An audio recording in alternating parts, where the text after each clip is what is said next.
High, আজকে কিছু বিষয় নিয়ে একটু কথা বলতে ইচ্ছা করলো।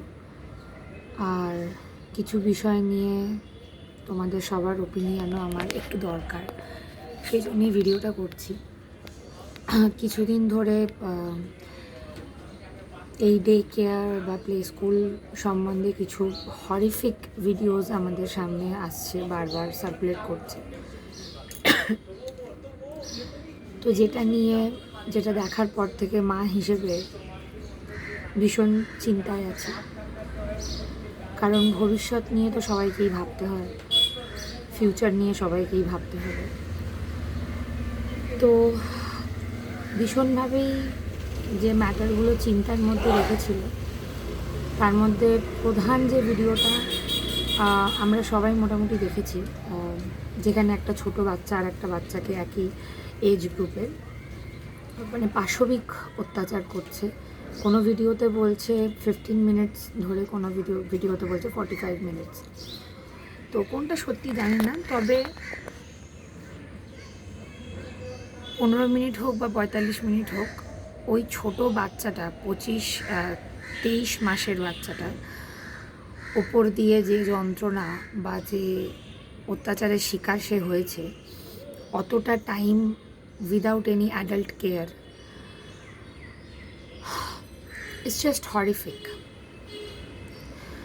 একটা ওইটুকু বাচ্চা যে নিজের কথা বলতে পারে না, কষ্ট শেয়ার করতে পারে না, তাকে এতটা কষ্ট সহ্য করতে হচ্ছে,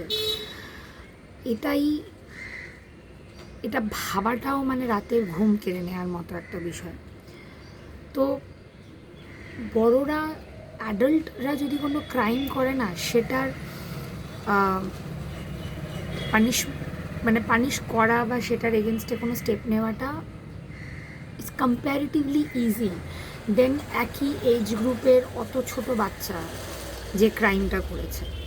ক্রাইম তো অবশ্যই, it's not just only mistake, but অবশ্যই এটাকে মিস্টেক হিসেবে গণ্য করা হবে, কারণ সেই বাচ্চাটা 25 মাসে। আর সত্যি কথা বলতে, ওই বাচ্চাটা 45 মিনিট ধরে যে পাশবিক অত্যাচারটা সহ্য করেছে, সেটা যদি ভগবানও তার দায় নেয়, তাতে লাভ কি? ওই যে কামড়ের দাগ, ওই যে মার খাওয়া, ওই যে কষ্ট, ওই যে যন্ত্রণা, দায় নিয়েও বা কী হবে? আমার মেয়ে 1.5 বছর বয়স, আজকে সকাল থেকে ভীষণ ঘ্যান ঘ্যান করছে, মানে আমার কোল ছাড়া নামতে চাইছে না। মানে আজকে বৃহস্পতিবার, তো বৃহস্পতিবারে ইউজুয়ালি অনেক বেশি কাজ থাকে ঘরের, পুজোর সব কিছু নিয়ে। সকাল থেকে আজকে কাঁদছে, কারোর কোলে যাচ্ছে না, কারোর কাছে থাকছে না। তো কোথায় কষ্ট হচ্ছে, কি প্রবলেম? বিনা কারণে তো কাঁদছে না। যে বাচ্চাটা সারাদিন খেলে, হাসে, দৌড়ায়, প্রচণ্ড দুরন্ত, ওর ভিডিও তোমরা সবাই দেখেছো, সে এত কান্না করছে, তার পিছনে কোনো কারণ তো আছে। মা হিসেবে সেই কারণটা বুঝতে অবধি পারছি না। অনেক চেষ্টা করার পর বুঝলাম যে কী কারণে কাঁদছে, এবং সেটা সলভ করার চেষ্টা করলাম। তাহলে ভাবো, ওই রুমটার মধ্যে সবাই বাচ্চা ছিল, এবং সেই বাচ্চাটার কষ্টটা মানে বোঝানোর ক্ষমতাও সেই বাচ্চাটার নেই, বা যে বাচ্চাটি মারছে তারও বোঝার ক্ষমতা নেই যে সে কী করছে। তো যে এই ঘটনা নিয়ে যে ভিডিওটা পোস্ট হয়েছে, সেই ভিডিওর এগেনস্টে আমি অনেক এমন কমেন্ট দেখলাম, যে কমেন্টটা মানে নিয়ে মানে যদি 2-3টে কমেন্ট হতো না, আমি ভাবতাম যে হয়তো এরকম মানুষ আছে, এরকম মেন্টালিটি, ছাড়ো, অত ভেবে লাভ নেই। কিন্তু প্রচুর এমন কমেন্ট দেখলাম আর কি, যে কারণে আমার এই ভিডিওটা করা। যে আর কমেন্টগুলো 99% কোনো মহিলা করেছে, মানে কোনো পুরুষের কমেন্ট আমি সেরকম দেখিনি, মানে এই নেগেটিভ কমেন্টগুলোর মধ্যে। তো কমেন্টে আসছি, তার আগে বলি এখন কেন ভিডিওটা করছি। আমার মেয়ে ঘুমাচ্ছে, তো আমি ফোন স্ক্রোল করছিলাম, কারণ অবভিয়াসলি নিউ মাদাররা জানে কি, বাচ্চারা যেটুকু টাইম ঘুমায়, লোকে বলে কি তখন ঘুমাও, কিন্তু তখন মনে হয় কি একটু ফোনটা দেখি, একটু নিজের কাজগুলো করি, যেটা সারাদিনে সময় হয় না। তো আমি ফোন স্ক্রল করছিলাম, করতে করতে একটা ভিডিও আমার সামনে এলো, বেঙ্গালুরুর একটা ডে কেয়ারের ভিডিও। জানি না এটা পুরোনো ভিডিও না নতুন ভিডিওটা আমার সামনে এলো। যে বাচ্চারা ডে কেয়ারে খুব স্বাভাবিক প্রথম সেশনগুলোয় ভীষণ কান্নাকাটি করে, বাবা মা ফ্যামিলিকে ছেড়ে তারা থাকে, ভীষণ কান্নাকাটি করে। তো যে বাচ্চারা কাঁদছে তাদেরকে টয়লেটে, বাথরুমে মানে বাথটাবের মধ্যে, তারপর কাউকে কাউকে টয়লেটে, কাউকে কাউকে ওয়াশিং মেশিনের ভেতরে আটকে রেখে পানিশমেন্ট দেওয়া হচ্ছে, ভয় দেখিয়ে, যে কান্না থামানোর জন্য। তো এই ভিডিওটা দেখার পর মানে তখনই মানে আমার মনে হলো যে something is going not only wrong, like হরিবলি wrong, like মানুষের মাথার মধ্যে মানে মানুষ আর নেই, আই থিঙ্ক সো। আর যে কমেন্টগুলো আমি পড়েছি আগের ভিডিওতে, নাও আই থিঙ্ক লাইক তার মানে কি ওরা ঠিক বলছে? তো কমেন্টগুলো তোমাদের সাথে শেয়ার করি। কমেন্টগুলো এরকম ছিল। প্রথম কমেন্টটা ছিল প্রথম কমেন্টটা ছিল যে যে সমস্ত মারা বাচ্চাদেরকে সময় দিতে পারবে না, বাচ্চাদেরকে নিজের কাছে রাখতে পারবে না, তাদের মা হওয়াই উচিত নয়, তারা বাচ্চা নেয় কেন? This was one of the comments. অনেক এরকম কমেন্ট ছিল। আমার 3টে কমেন্ট ভীষণভাবে স্ট্রাইক মানে মনে গেঁথেছে, তাই জন্য আমি সেটা শেয়ার করছি। প্রথম এই কমেন্টটা। সেকেন্ড কমেন্ট হচ্ছে যে বাচ্চাকে 9 মাস পেটে রেখে এত কষ্ট সহ্য করে জন্ম দিচ্ছ, সেই বাচ্চাকে কি করে অন্য কারোর হাতে রেখে কাজ করতে বেরোচ্ছ? এত কেরিয়ার অবসেশন কিসের? আজকালকার মেয়েরা এত কেরিয়ার অবসেস যে তারা তাদের বাচ্চার ওয়েলবিংটা বুঝছে না। আর সেই কমেন্টের রিপ্লাইতে আর একটা কমেন্ট, যেটা হচ্ছে আজকাল বেশিরভাগ মায়েরাই সি সেকশন করছে, তাই জন্য তারা জন্ম যন্ত্রণাটা পাচ্ছে না, তাই হয়তো মানে তারা বাচ্চাদের কষ্টও বুঝতে পারছে না। আমি জানি খুব বোকা বোকা কমেন্টগুলো, মানে ইভেন আমার বন্ধুরা হয়তো কমেন্ট করবে যে তুই কেন এরম ফালতু জিনিস নিয়ে বদার হচ্ছিস। আমি বদার ফালতু কমেন্টে হইনি, আমি বদার হয়েছি যে প্রত্যেকটা কমেন্ট একটা মেয়ে করেছে, একটা মহিলা করেছে। নাম্বার 1, ফার্স্ট কমেন্টার এগেনস্টে আমি যেটা বলতে চাই, কোন বাবা নয়, কারণ বাবাদের জীবনটাই যুদ্ধের জীবন, তাদের অবসর নেওয়ার সময় নেই, তারা কাজ করে, তাই কারোর মেন্টালিটি এটা আসেও না কি বাবা ঘরে বসুক মা কাজে যাবে। হ্যাঁ, যদি কোনো হাউস হোল্ড ইনকাম এমন হয় কি বাবার ইনকামের থেকে মায়ের ইনকাম বেশি, সেখানে তারা ভেবে দেখতে পারে, আদারওয়াইজ এটা হয় না। আর মা হচ্ছে প্রাইমারি কেয়ারটেকার, তো তাকেই বাচ্চার কাছে থাকতে হয়, সেটা নিয়ে কোনো ডিবেট নেই। তো যেসব মারা কাজে যাচ্ছে ছোট বাচ্চাকে অন্যের হাতে হ্যান্ডওভার করে, সেই সব মায়েরা কি কেরিয়ার অবসেসড বলে যাচ্ছে রিয়েলি? কারণ আমার মনে হয় আমার মেয়ে যখন এই 1 বছর হলো, খুব ভালো একটা অফার আমি পেয়েছি, আমার হোয়াটসঅ্যাপে এসেছিলো। হ্যাঁ না কি বলবো বুঝতে পারিনি। সবার আগে আমি আমার বাচ্চাটার দিকে এরকম করে ঘুমাচ্ছিল, আমি ওর মুখের দিকে এরকম তাকিয়ে আমি কেঁদে দিয়েছি, ঝরঝর করে আমার চোখ দিয়ে জল পড়ছিল যে ওকে রেখে কাজে যাবো কী করে। তো যে সকল দিদিরা এই প্রশ্নটা করছেন, কেরিয়ার অবসেসড মেয়ে, তাদের উদ্দেশ্যে একটা কথা, আপনার হতে পারে আপনার স্বামী গভর্নমেন্ট জব করে, বা আপনি লাখ টাকা ইনকাম করেন মাসে, বা আপনার হাজব্যান্ড এত টাকা ইনকাম করে যে আপনার বাচ্চাকে আপনি একটা সুন্দর ভবিষ্যৎ, আজকের ইকোনমিতে আমি বলছি না অক্সফোর্ড জেভিয়ার্সে পড়ানোর কথা, লন্ডনে পড়ানোর কথা, কলকাতায় কোনো প্রাইভেট স্কুলে আপনি ভালো টিউশনে ভালো এডুকেশন আপনার বাচ্চাকে হয়তো আপনি দিতে সক্ষম, তাই এই কথাটা আপনার মুখ থেকে বেরোচ্ছে।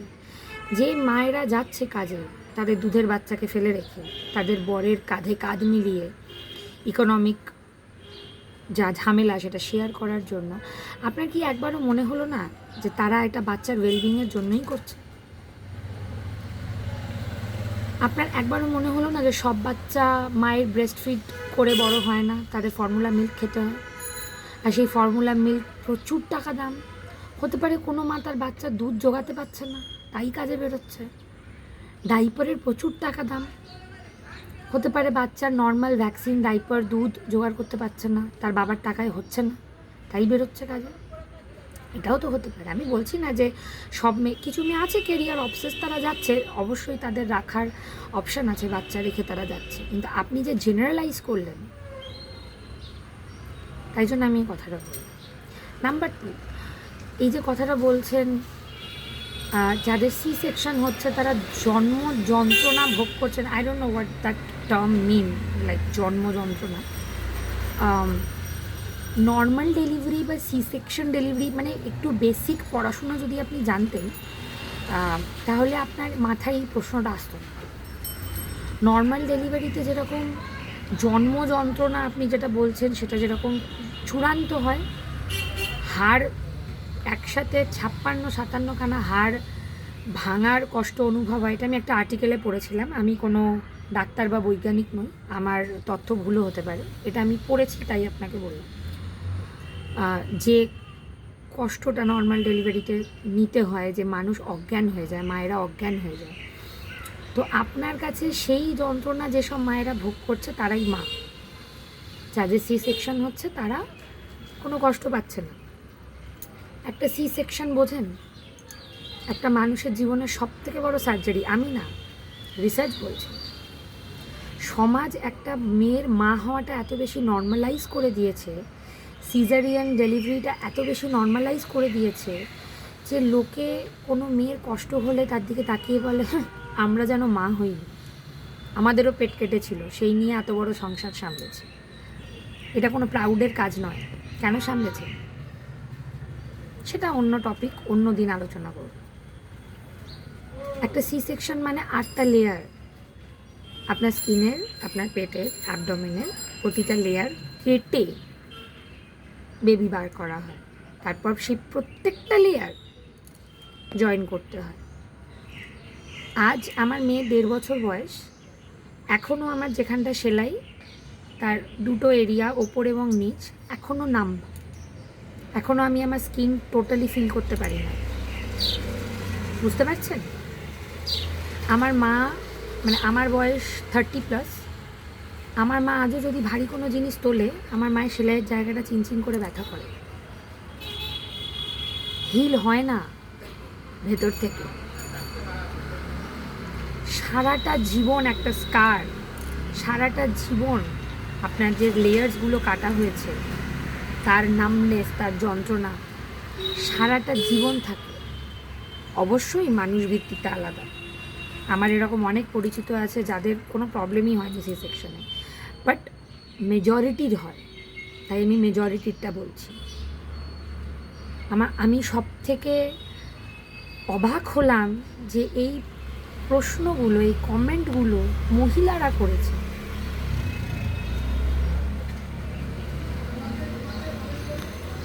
আজকে আমি আমার কেরিয়ার স্টপ করে বসে আছি, আমার মেয়ে যতদিন না আরেকটু বড় হচ্ছে, নিজে কথা বলতে পারছে, আমি বেরোতে পারবো না। তাহলে আপনি বলতে চাইছেন আমি যদি কাজে বেরোই আমার মেয়েকে ভালো স্কুলে পড়ানোর জন্য, ভালোভাবে তাকে টিউশন দেওয়ার জন্য, তাকে আরও এক্সট্রা ক্যারিকুলাম অ্যাক্টিভিটিস শেখানোর জন্য যদি আমি কাজে বেরোই আমার বরকে হেল্প করার জন্য, তার মানে আমি আমার বাচ্চাকে ভালোবাসি না, আমার মা হওয়া উচিত হয়নি।